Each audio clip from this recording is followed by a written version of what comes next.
الصلاة خير من النوم۔ آج میں آپ لوگوں کے سامنے تاریخ قربانی کے بارے میں کچھ باتیں عرض کروں گا۔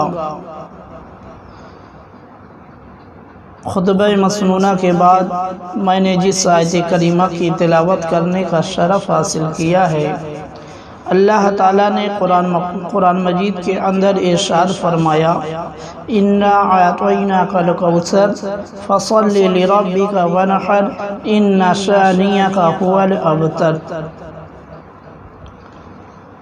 اے محبوب، بے شک ہم نے تمہیں بے شمار خوبیاں عطا فرمائی، تو تم اپنے رب کے لیے نماز پڑھو اور قربانی کرو۔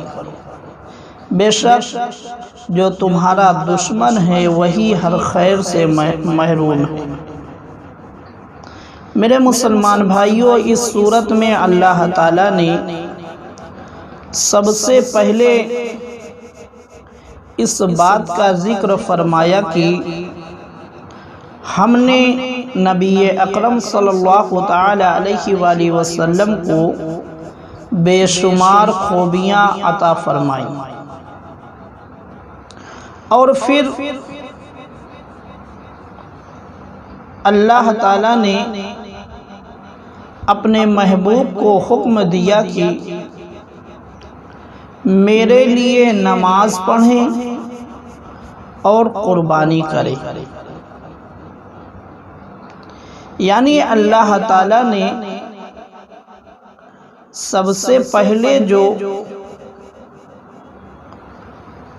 ذکر فرمایا اس آیت کریمہ کے اندر وہ یہ کہ میں نے اپنے محبوب کو بے شمار خوبیاں عطا فرمائی۔ پھر اس کے بعد اللہ تعالیٰ نے اپنے محبوب کو حکم دیا کہ میرے لیے نماز پڑھیں اور قربانی کریں۔ میرے مسلمان بھائیوں، اس ترتیب سے اس بات کی طرف اشارہ کرنا مقصود ہے کہ اللہ تعالیٰ کی عطا کردہ نعمتوں پر شکر ادا کرنے کا بہترین ذریعہ نماز ہے اور اس کے بعد قربانی کرنا۔ اللہ تعالیٰ کا شکر، یعنی جو اللہ تعالیٰ نے بے شمار نعمتیں عطا فرمائی ہیں، اس کا شکر ادا کرنے کا بہترین ذریعہ جو ہے اس میں سے نماز ہے اور قربانی ہے، جو سب سے بہترین ذریعہ ہے۔ تو میرے مسلمان بھائیوں، لفظ قربانی جو اردو میں استعمال کیا جاتا ہے، یعنی جو ہم اور آپ قربانی بولتے ہیں، یہ اردو زبان کا لفظ ہے۔ یہ اردو زبان کا لفظ ہے۔ اس لفظ قربانی جو اردو میں استعمال کیا جاتا ہے، اس کو عربی میں قربان کہتے ہیں۔ عربی میں قربان کہتے ہیں، جیسا کہ قرآن مقدس کے اندر موجود ہے۔ اللہ تعالیٰ نے ارشاد فرمایا، حَتَّى يَأْتِيَنَا بِقُرْبَانٍ تَأْكُلُهُ النَّارُ۔ اب دیکھیں اس آیت کریمہ کے اندر بِقُرْبَانٍ یعنی قربان کا لفظ آیا ہے۔ لفظ قربان قرب سے بنا ہے۔ لفظ قربان قرب سے بنا ہے، جس کا معنی ہے قریب ہونا۔ جس کا معنی ہے قریب ہونا، تو گویا قربانی اللہ تعالیٰ سے قریب ہونے کا ایک ذریعہ ہے۔ قربانی اللہ تعالیٰ سے قریب ہونے کا ایک ذریعہ ہے کہ جو لوگ صدق دل سے خلوص کے ساتھ قربانی کرتے ہیں وہ لوگ اللہ تعالیٰ سے قریب ہو جاتے ہیں۔ یعنی قربانی کرنے والا شخص جو ہے وہ اللہ تعالیٰ سے قریب ہو جاتا ہے، کیونکہ قربان کا لفظ جو ہے وہ قرب سے بنا ہے اور اس طرف اشارہ کرتا ہے کہ جو صدق دل سے قربانی کرتا ہے وہ اللہ تعالیٰ کے قریب ہو جاتا ہے۔ میرے مسلمان بھائیوں، قرآن مجید میں اللہ تعالیٰ نے ارشاد فرمایا وَلِكُلِّ أُمَّةٍ جَعَلْنَا مَنْسَكًا لِيَذْكُرُوا اسْمَ اللَّهِ عَلَى مَا رَزَقَهُمْ مِنْ بَهِيمَةِ الْأَنْعَامِ فَإِلَٰهُكُمْ إِلَٰهٌ وَاحِدٌ فَلَهُ أَسْلِمُوا وَبَشِّرِ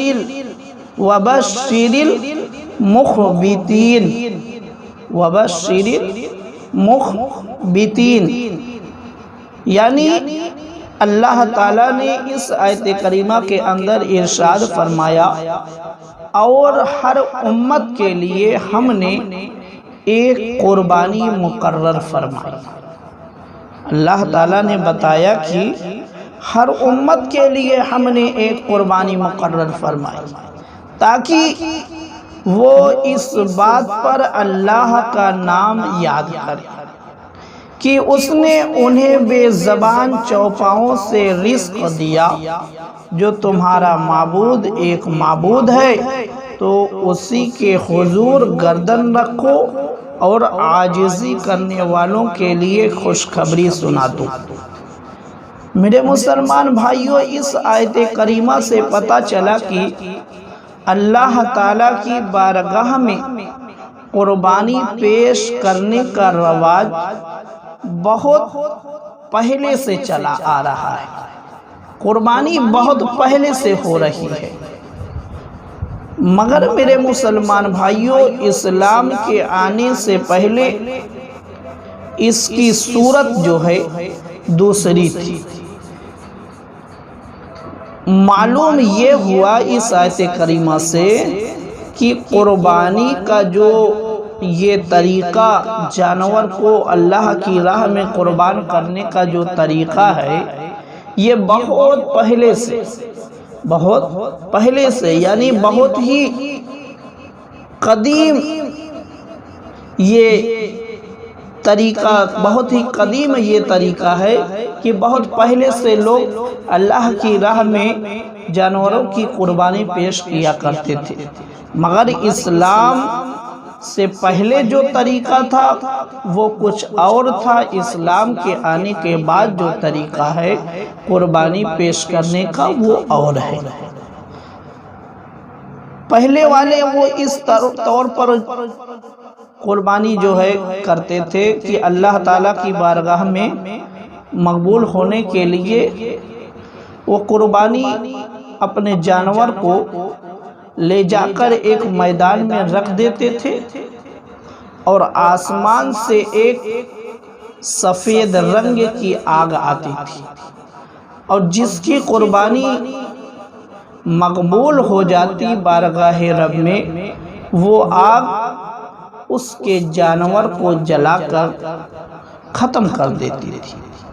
تو اس سے یہ واضح ہو جاتا تھا کہ کس کی قربانی رب کی بارگاہ میں مقبول ہوئی اور کس کی نہیں ہوئی، کیونکہ جس کے جانور کو آگ جلا دیتی تھی اس کی قربانی رب کی بارگاہ میں مقبول ہو جاتی تھی، اور جس کے جانور کو نہیں جلاتی تھی آگ، اس کا جانور، اس کی قربانی رب کی بارگاہ میں مقبول نہیں ہوتی تھی۔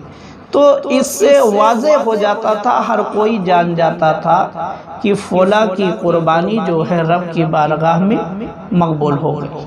اور اسی طریقے سے جب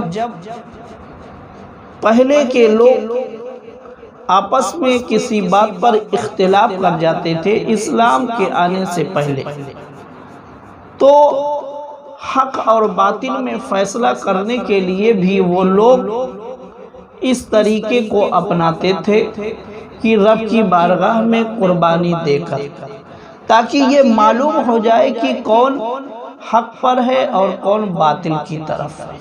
یعنی آپسی معاملات میں فیصلے کے لیے بھی وہ لوگ قربانیاں دیا کرتے تھے۔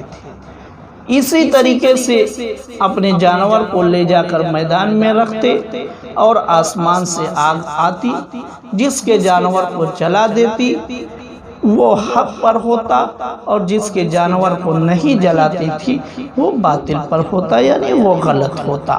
تو اس طریقے سے آپسی معاملات میں بھی فیصلہ ہو جایا کرتا تھا۔ مگر میرے مسلمان بھائیوں دیکھو،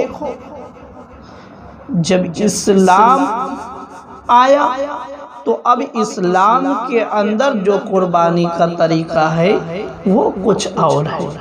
مگر میرے مسلمان بھائیوں، یہ قربانی جو ہے بہت ہی قدیم عبادت ہے، بہت ہی قدیم طریقہ ہے۔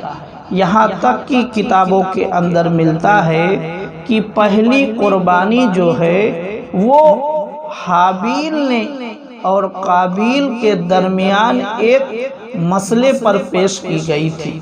کتابوں کے اندر ملتا ہے کہ جب حابیل و قابیل اقلیمہ نامی ایک عورت کے بارے میں جھگڑے کہ وہ کس کے لیے حلال ہے، تو ان دونوں نے قربانیاں پیش کی۔ ان دونوں نے، حابیل اور قابیل نے، دونوں نے قربانیاں پیش کی، جسے انہوں نے پہاڑ پر رکھ دیا، اسے انہوں نے پہاڑ پر رکھ دیا۔ حابیل کی قربانی قبول ہوئی کہ اسے غیبی آگ جلا گئی، حابیل کے جانور کو غیبی آگ آئی اور جلا گئی۔ قابیل کی قربانی رد کر دی گئی، یعنی اس نے جو قربانی کے لیے چیز پیش کی تھی وہ وہیں پر رکھی ہی رہ گئی۔ اس طرح میرے مسلمان بھائیوں، پہلے کے زمانے میں قربانیاں دی جاتی تھیں۔ اب یہاں سے یہ معلوم ہو گیا، یہ رب کی بارگاہ میں قربانی پیش کرنے کا جو طریقہ ہے، جانور کی قربانی پیش کی جو جاتی ہے آج، وہ حضرت آدم علیہ السلام کے ہی زمانے سے یہ سلسلہ چلتا آ رہا ہے، کیونکہ حابیل اور قابیل جو تھے وہ حضرت آدم علیہ السلام کے دونوں بیٹے تھے، اور دونوں بیٹوں میں ایک لڑکی کی وجہ سے اختلاف ہوا، تو دونوں نے رب کی بارگاہ میں قربانیاں پیش کی، جس میں سے حابیل کی قربانی جو ہے رب کی بارگاہ میں مقبول ہو گئی، اور قابیل کی قربانی جو ہے رد کر دی گئی۔ تو اب اس واقعے سے یہ واضح ہو گیا کہ قربانی کا سلسلہ جو ہے وہ حضرت آدم علیہ السلام ہی کے زمانے سے چلا آ رہا ہے۔ مگر میرے مسلمان بھائیوں، ہم اور آپ جو قربانی کرتے ہیں وہ حضرت ابراہیم علیہ السلام کی سنت مبارکہ ہے۔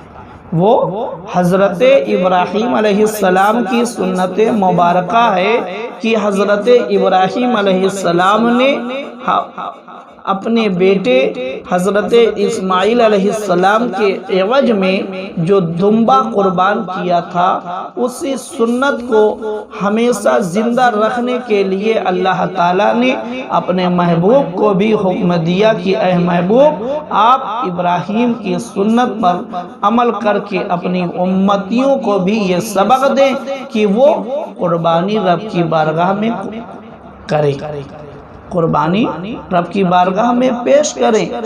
حدیث پاک کے اندر ملتا ہے، حضرت زید بن ارقم رضی اللہ تعالی عنہ سے روایت ہے کہ نبی اکرم صلی اللہ تعالی علیہ وآلہ وسلم کے اصحاب نے عرض کیا، یا رسول اللہ، یہ قربانیاں کیا ہیں؟ یعنی صحابہ کرام نے سرکار دو عالم صلی اللہ تعالی علیہ وآلہ وسلم سے پوچھا کہ یا رسول اللہ، یہ جو قربانی ہم کرتے ہیں یہ کیا ہیں؟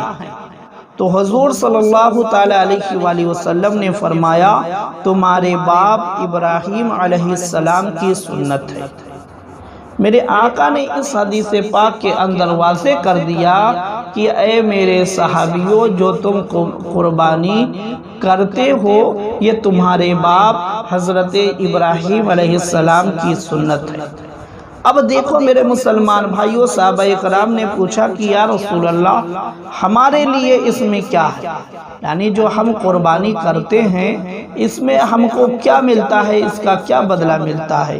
تو حضور صلی اللہ تعالی علیہ وآلہ وسلم نے فرمایا ہر بال کے برابر نیکی ہے، یعنی جو جانور ہم ذبح کرتے ہیں، جو جانور اللہ کی راہ میں ہم قربان کرتے ہیں، اس کے جسم پر جتنے بال ہوتے ہیں ہر بال کے برابر جو ہے اللہ تعالیٰ نیکیاں عطا فرماتا ہے۔ صحابہ نے عرض کیا بھیڑ کے بال، کیونکہ بھیڑ بھی اللہ کی راہ میں قربان کیا جاتا ہے، تو صحابہ کرام نے بھیڑ کے بارے میں بھی سوال کیا کہ یا رسول اللہ بھیڑ کے بال کے برابر میں کیا ملے گا؟ حضور نے فرمایا بھیڑ کے بال کے ہر سود کے برابر نیکی ہے، یعنی جانور کے ہر بال کے برابر اللہ تعالیٰ نیکی عطا فرماتا ہے۔ اب اس حدیث پاک سے یہ چیز واضح ہو گئی کہ جو ہم اور آپ قربانی کرتے ہیں یہ حضرت ابراہیم علیہ السلام کی سنت ہے، اور جب کوئی قربانی اللہ کی راہ میں پیش کرتا ہے، کوئی جانور قربان کرتا ہے، تو جو جانور اس نے قربان کیا ہے اس جانور کے جسم پر جتنے بال ہوتے ہیں ہر بال کے بدلے اللہ تعالیٰ نیکی عطا فرماتا ہے۔ میرے مسلمان بھائیوں، قرآن مجید کے اندر بہت سے مقامات پر اللہ تعالیٰ نے قربانی کا ذکر کیا ہے، اور حدیث پاک کے اندر حضور صلی اللہ تعالیٰ علیہ وآلہ وسلم نے بہت سے مقامات پر قربانی کی فضیلت بیان کی ہے۔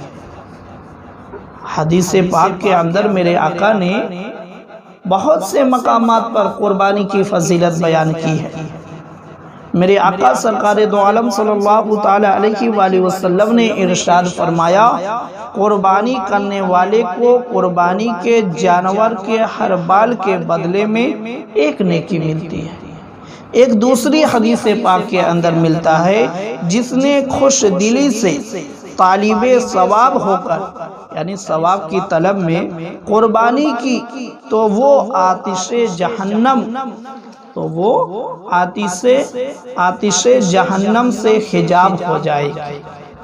دیکھو میرے مسلمان بھائی، میرے آقا نے اس حدیث پاک کے اندر بتایا کہ جو تم نے اللہ کی راہ میں جانور کو قربان کیا ہے، یہی قربانی جو ہے آتش جہنم سے حجاب، یعنی جب تم کو جہنم کی طرف کسی عمل کی وجہ سے، کسی برائی کی وجہ سے، کسی غلط کام کی وجہ سے جہنم کی طرف بھیج دیا جائے گا، تو یہی قربانی جو ہے وہ حجاب بن کر کھڑی ہو جائے گی، یعنی تم کو جہنم میں جانے سے روک دے گی، حجاب بن جائے گی یہ قربانی۔ ایک حدیث پاک کے اندر ملتا ہے کہ میرے آقا سرکار دو عالم صلی اللہ تعالی علیہ وآلہ وسلم نے ارشاد فرمایا جس شخص میں قربانی کرنے کی وسعت ہو پھر بھی وہ قربانی نہ کرے تو وہ ہماری عیدگاہ کے قریب نہ آئے۔ میرے مسلمان بھائیو، اس حدیث پاک کے اندر ہم سب کے آقا سرکار دو عالم صلی اللہ تعالی علیہ وآلہ وسلم نے اس شخص سے ناراضگی کا اظہار کیا ہے کہ جو قربانی کرنے کی وسعت رکھتا ہے، طاقت رکھتا ہے، مگر پھر بھی قربانی نہیں کرتا، اس کے بارے میں میرے آقا نے فرمایا کہ وہ میری عیدگاہ کے قریب نہ آئے۔ جو رسول لوگوں کو نماز کی دعوت دینے کے لیے آیا تھا، اسی رسول نے یہ فرمایا کہ ایسا شخص جو وسعت رکھتے ہوئے بھی قربانی نہیں کرتا وہ میرے عیدگاہ کے قریب نہ آئے۔ دیکھو میرے مسلمان بھائیوں، میرے آقا نے کتنی سخت ناراضگی کا اظہار کیا ہے، اس لیے جو بھی وسعت قربانی کی رکھے وہ قربانی ضرور کرے، کیونکہ میرے آقا نے ناراضگی کا اظہار کیا ہے، جس نے طاقت رکھتے ہوئے بھی قربانی نہیں کی اس سے۔ میرے مسلمان بھائیوں، رسول اللہ صلی اللہ تعالی علیہ وآلہ وسلم نے مدینے میں 10 سال گزارے اور ہر سال آپ نے قربانی کی، حتیٰ کہ ایک سال 100 اونٹ آپ نے قربان کیے۔ حضور صلی اللہ تعالی علیہ وآلہ وسلم نے ان 10 سالوں میں کبھی یہ نہیں کہا کہ اس سال ہم قربانیاں نہیں کریں گے۔ نہیں، میرے آقا نے جو 10 سال آپ نے قربانیاں کی، ان 10 سالوں میں آپ نے کبھی یہ نہیں فرمایا کہ اب کی سال جو ہے ہم قربانی نہیں کریں گے، بلکہ قربانی کا پیسہ جو ہے نوجوان لڑکوں اور لڑکیوں کی شادی پر خرچ کریں گے۔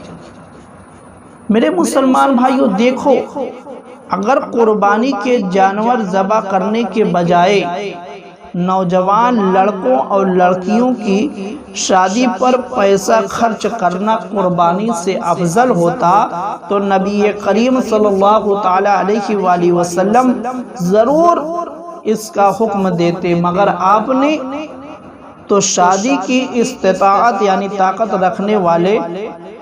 رکھنے والوں سے فرمایا، اے نوجوانوں کی جماعت، تم میں سے جو شادی کی استطاعت رکھتا ہے، طاقت رکھتا ہے، وہ شادی کر لے، اور جو طاقت نہیں رکھتا وہ روزے رکھے، اس لیے کہ یہ روزہ اس کے لیے ڈھال ثابت ہوگا۔ میرے مسلمان بھائیوں، جو قربانی یعنی جیسے جیسے قربانی کے ایام قریب آئیں گے، غریبوں کے بہت سے خیر خواہ، لبرل، چاپلوسی کرنے والے اپنی بلوں سے نکلنا شروع ہو جائیں گے۔ ان کا مقصد غریبوں کی حمایت نہیں بلکہ شعائر اسلام کی تحقیر ہوتا ہے۔ ان کے دلوں میں شعائر اسلام کا بغض اور نفرت جو ہے کوٹ کوٹ کر بھری ہوتی ہے۔ کیوں میں ایسا کہہ رہا ہوں میرے مسلمان بھائیوں؟ کیونکہ بارہا ایسا دیکھنے میں آیا ہے کہ لوگ اسی بات کو پیش کرتے ہیں کہ کیوں نہیں مسلمان جو ہے قربانی کے لیے جو پیسہ خرچ کرتے ہیں یعنی جانور خریدنے میں، اسی پیسے سے کسی غریب کی لڑکی یا لڑکی کی شادی کرا دیں۔ اس طریقے کا مشورہ دیتے ہوئے دکھائی پڑتے ہیں۔ تو میرے مسلمان بھائیوں، اپنے ذہن میں اس بات کو ضرور رکھنا کہ میرے آقا نے مدینہ منورہ کے اندر 10 سال گزارے ہیں اور ہر سال میرے آقا نے قربانی کی، بلکہ میرے آقا سرکار دو عالم صلی اللہ تعالی علیہ وآلہ وسلم نے خود اپنے ہاتھ سے قربانی کی ہے، اور کبھی صحابہ کرام کو یہ مشورہ، یہ رائے نہیں دی کہ اس سال جو قربانی میں پیسہ خرچ ہوتا ہے اس کو جمع کر کے لاؤ، مدینے کے اندر جو غریب لوگ ہیں ان کی بچیوں کی شادی کر دی جائے۔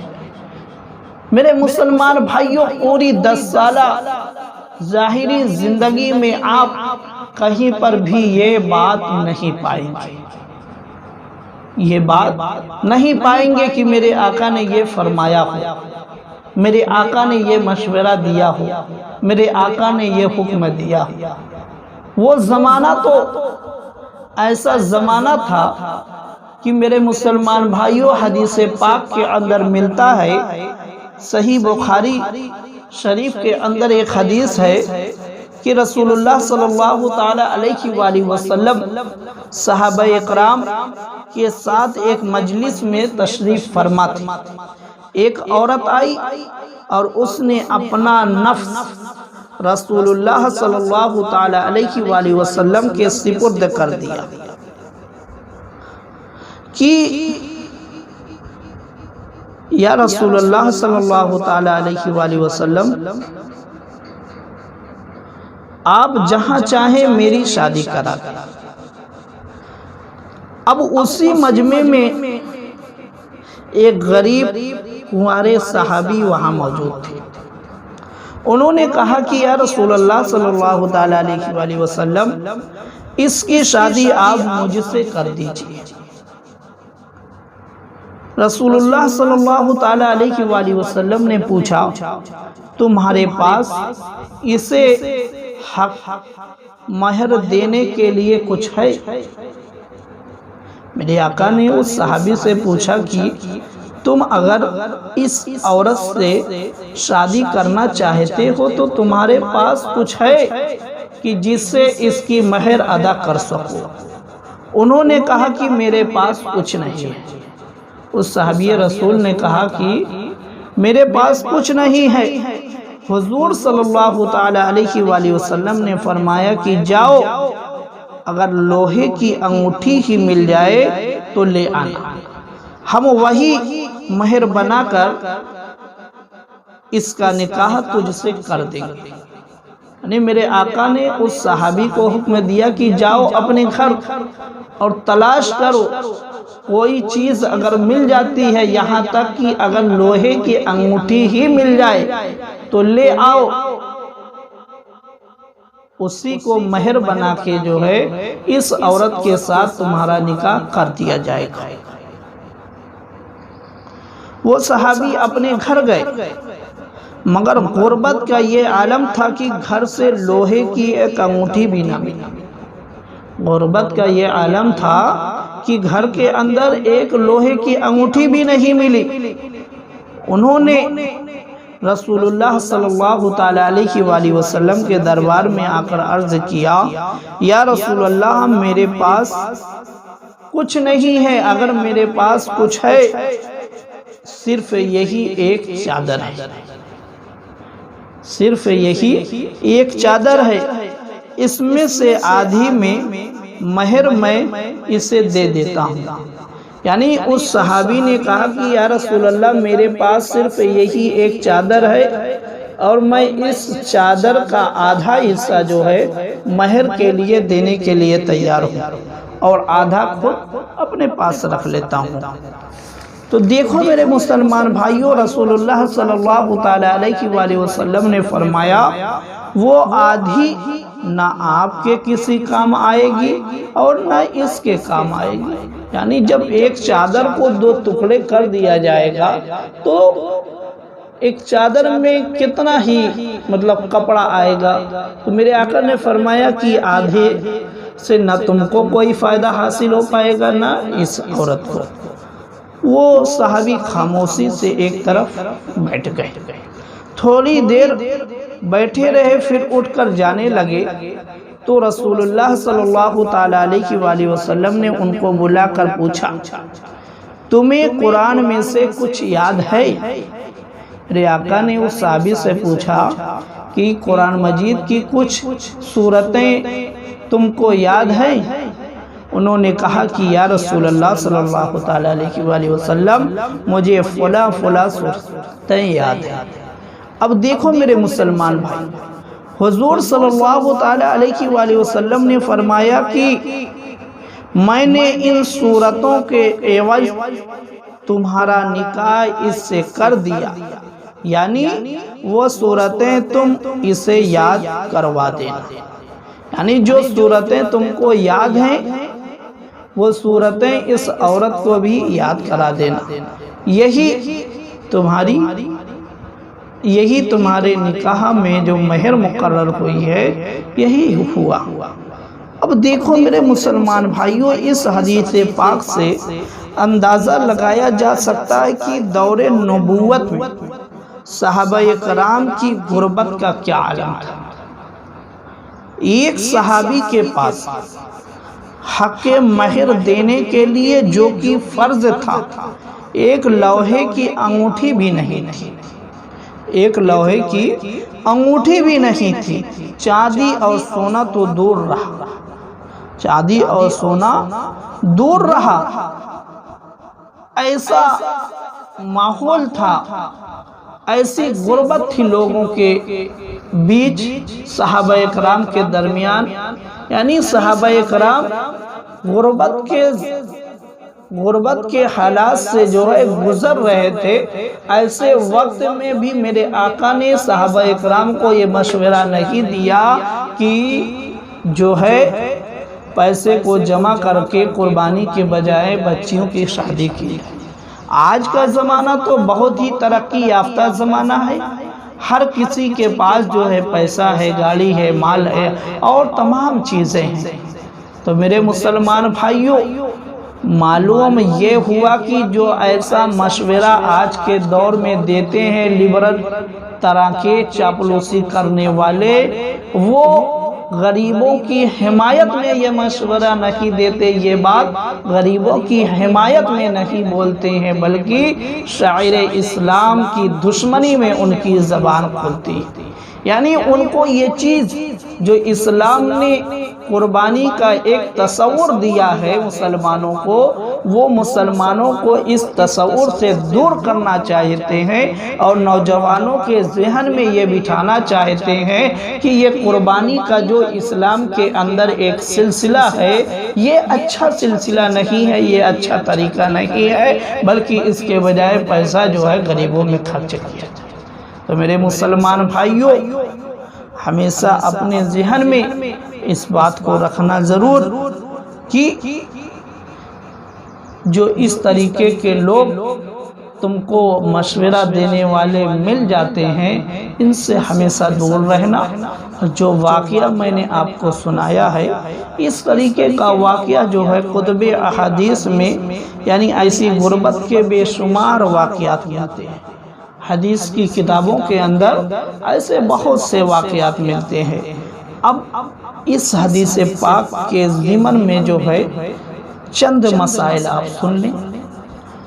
انگوٹھی صرف چاندی ہی کی پہنی جا سکتی ہے، انگوٹھی صرف چاندی ہی کی پہنی جا سکتی ہے، دوسری دھات کی انگوٹھی پہننا حرام ہے، دوسری دھات کی انگوٹھی پہننا حرام ہے۔ مثلا لوہا، پیتل، تانبا، جستہ وغیرہ ان دھاتوں کی انگوٹھیاں مرد و عورت دونوں کے لیے ناجائز ہے۔